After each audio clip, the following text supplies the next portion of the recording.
And this is the banana food. They really like it from the food to the leaves. That's why whenever I just make it alternate. Maybe the following day I will just give them the leaves.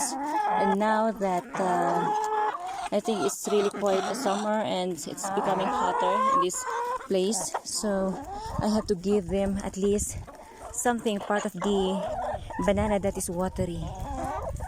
Yeah, that's a good benefit to them.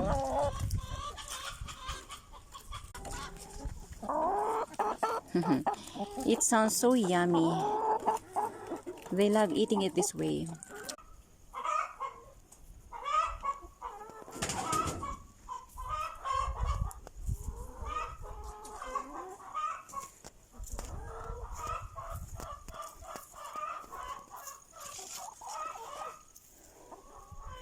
See, I've gotten much of the leaves already. But you know, banana is just banana. And they can grow as fast as they could.